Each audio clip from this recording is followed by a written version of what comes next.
வணக்கம். நாங்கள் இன்றைக்கி மிதிவெடி செய்ய போகிறோம். அதுக்கு நான் சீனி சம்பலும் கோழி பிரட்டலும் செய்து காட்டுறேன். கோழிக்கறிக்கு என்னென்ன சாமான் தேவை என்று பார்ப்போம். 500 கிராம் கோழி இறைச்சி எலும்பில்லாமல் எடுத்து வச்சிருக்கிறேன்.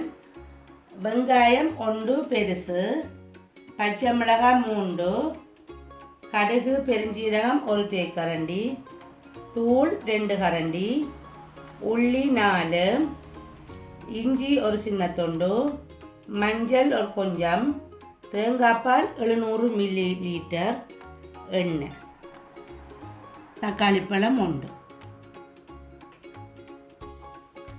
சீனி சம்பலுக்கு என்ன சாமான் தேவை என்று பார்ப்போம்.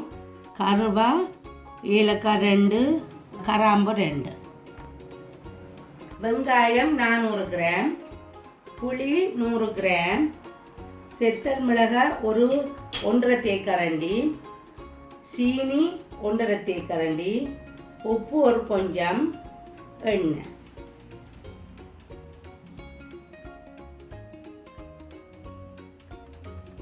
தோசை மாவுக்கு என்னென்ன சாமான் தேவைன்னா கோதுமை மா 200 கிராம், சோளன் மா 1 தேக்கரண்டி, தண்ணி 250 மில்லி லிட்டர், உப்பு ஒரு கொஞ்சம்.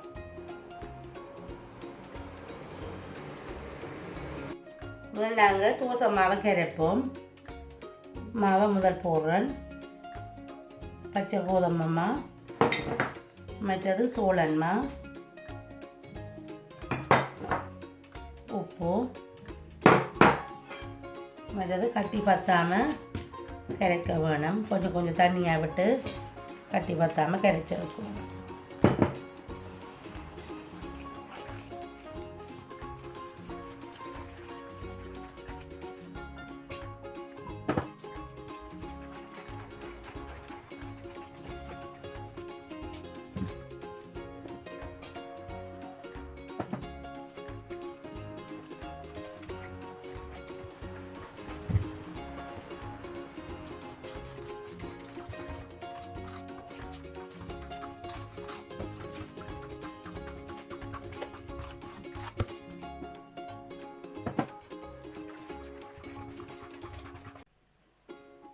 தோசைமா கரைச்சாச்சுது. இதை சைட்டாக வச்சுட்டு நான் கறி வைக்க போகிறேன். எண்ணெயை விடுறேன். நான் முதல்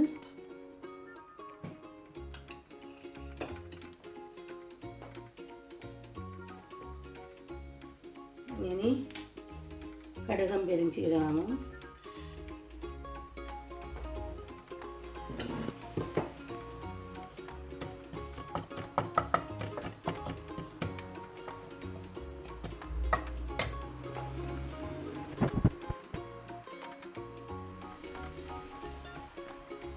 கடுகு பெருஞ்சீரகம் வடிச்சிட்டது. இனினா வெங்காயம் பச்சை மிளகாயும் போடும்.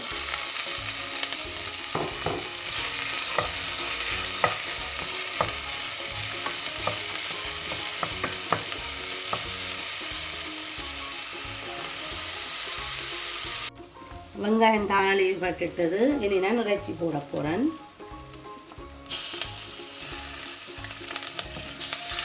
எலும்பில்லாத இறைச்சி இது.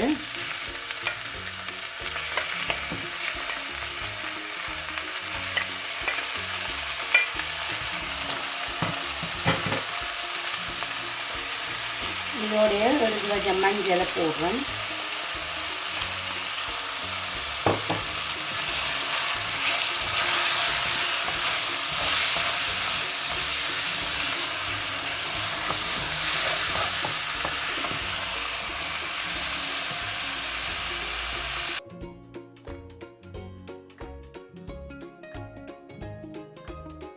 இதோட நான் தக்காளி பழமும் சேர்க்கிறேன்.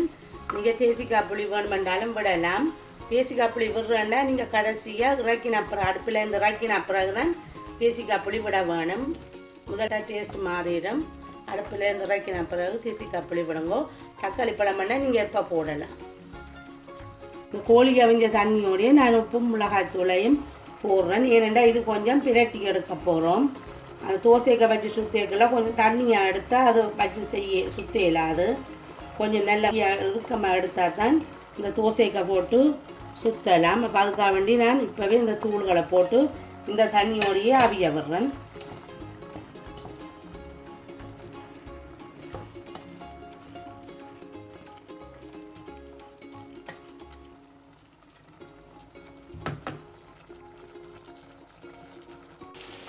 கோழிக்கறி வற்றி வந்துட்டுது.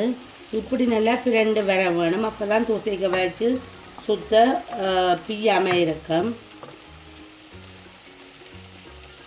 இனி நான் இஞ்சியும் உள்ளியும் இடிக்க போகிறேன்.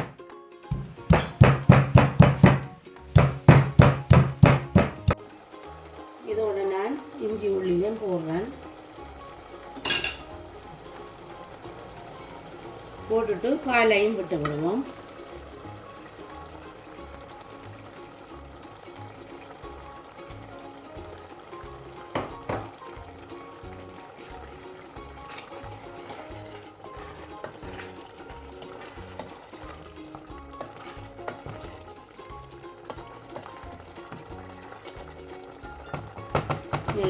எண்ணெய் நல்லா வற்றி வர வேணும். இப்போ நான் சீனி சம்பல் செய்ய போகிறேன். அதுக்கு எண்ணெய் சூடாகிட்டுது. வெங்காயத்தை போடுறேன். வெங்காயத்தை பொடி இதாக போட்டிங்கன்னா நல்லது.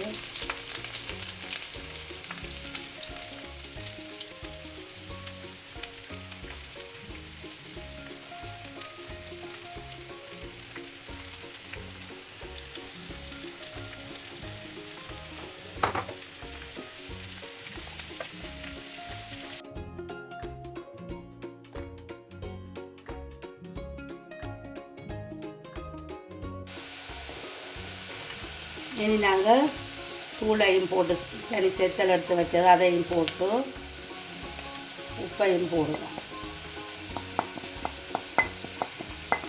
உப்பு, சீனி, தூள் போட்டுட்டு கலப்புரியும் விடுவோம்.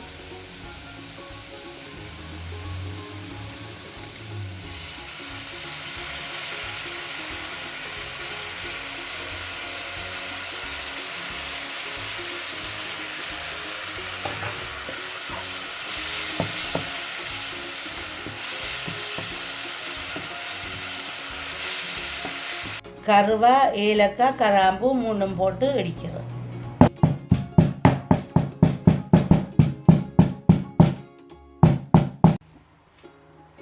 வெங்காயம் எல்லாம் பிரண்டு வந்துட்டு அதோட இந்த அரைச்ச இதையும் போடுவோம். தூளை போட்டுட்டு அடுப்பை நிப்பாட்டுவோம்.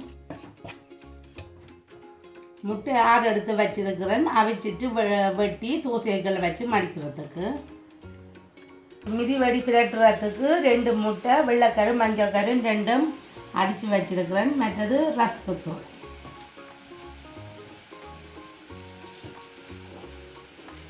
இனி நான் தோசையை சுட்டு காட்டுறேன்.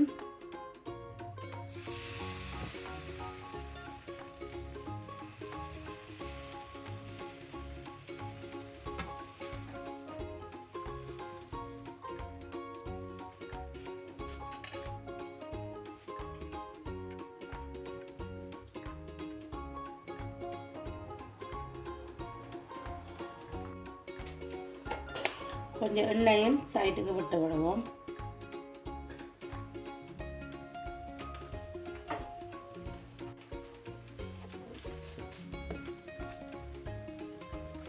இனி நான் திருப்புறேன்.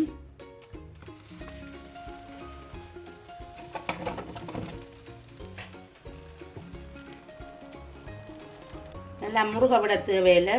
திருப்பின உடனே எடுக்கலாம். அப்போ தான் வச்சு சுத்த சுவமாக இருக்கும்.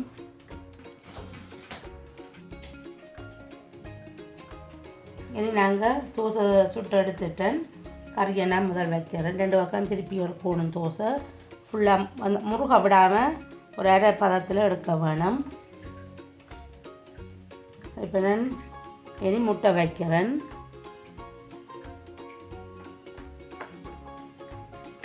அதோட சீனி சம்பளம். இப்போ நான் எப்படி மடிக்கிறேன்றது காட்டுறேன். இப்படி மடிச்சுட்டு இந்த சைட்டையும் இப்படி வச்சுட்டு இந்த சைட்டையும் இப்படி வச்சுட்டு இப்படி மடிப்போம். இந்த சைட்டுகளையும் உள்ளுக்கு வச்சுட்டு இப்படி வாட்டி எடுக்கிறது இந்த சைட். பிறகு அடுத்த சைட்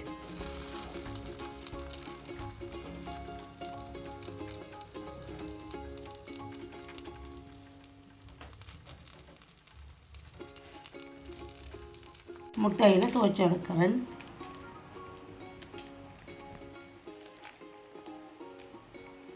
துவைச்சி எடுத்துட்டு ரஸ்க்கு தூளில் பிரட்டுறது.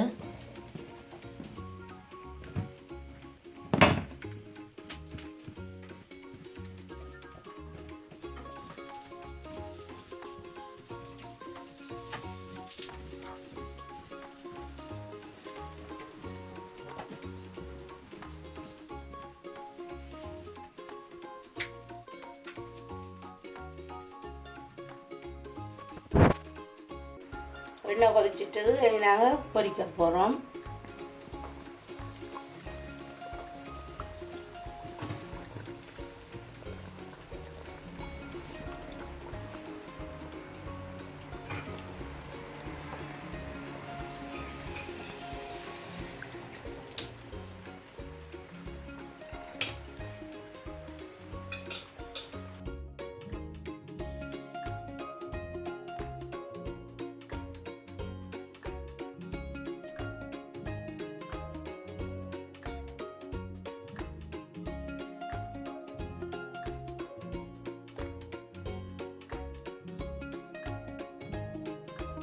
இதான் அடுத்த சைடு திருப்பி வர்றேன்.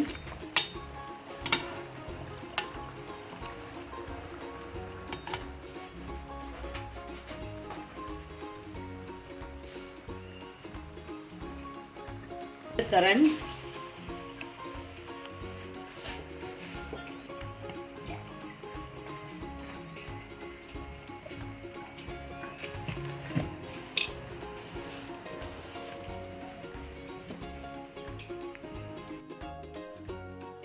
மிதிவடி செய்தாச்சுன்னு நீங்கள் எந்த இறைச்சி விருப்பம் பண்ணாலும் அதில் செய்யலாம். இறைச்சி விருப்பம் இல்லாதாக்கள் சோயாவிலையும் செய்யலாம். ஆனால் கறி நல்லா இறுக்கமாக கறி வைக்க வேணும். நான் இப்போ பிச்சு காட்டுன்னு எப்படி இருக்குதுண்டு.